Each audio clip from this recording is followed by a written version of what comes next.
మంచిర్యాల జిల్లా లక్షెట్టిపేటలోని SPR function హాల్లో national highways authority of India ఆధ్వర్యంలో ప్రజాభిప్రాయ సేకరణను నిర్వహించారు.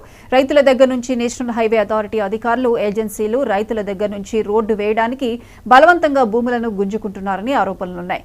గ్రామ సభలు నిర్వహించాలని స్థానికులు డిమాండ్ చేశారు. రియల్ ఎస్టేట్ వ్యాపారులు, దళారుల కోసమే అలైన్మెంట్ మార్చారని, జనానికి వ్యతిరేకంగా ప్రజాభిప్రాయ సేకరణ నడుస్తుందని స్థానికులు ఆవేదన వ్యక్తం చేశారు. ఎంత రిలక్టెంట్, ఎంత అంత ఎంత ఇట్లాంటి ఏమీ అర్థం చేసుకోకుండా, టెక్నికల్ ఈ విషయాలు ఏమీ తీసుకోకుండా మీరు కన్సల్టెంట్స్కి ఇస్తారు. Small boy, not less than 40 years, he's an expert. మేము కోర్టుకి వెళ్తే ఏమంటున్నారు? The experts have prepared the documents, we can't in to the file in it. ఉన్నాయి judgements.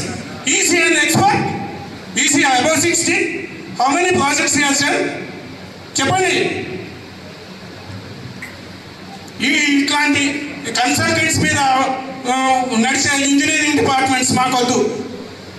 Engineering departments should work on their own. ఏ మాత్రం బాధ్యత లేని engineering departments అవసరం లేదు. మీరు అబద్ధాలు దీంట్లో రాయాల్సిన అవసరం లేదు. ఏ విలేజ్కి వెళ్ళారు, ఎవరెవరిని కలిసారో చెప్పండి. మా లక్షపేట మున్సిపాలిటీలో జనం లేదా? లక్షపేట మున్సిపాలిటీ ప్రజానాయకులు లేదా? యాడీ అమ్మేవాళ్ళు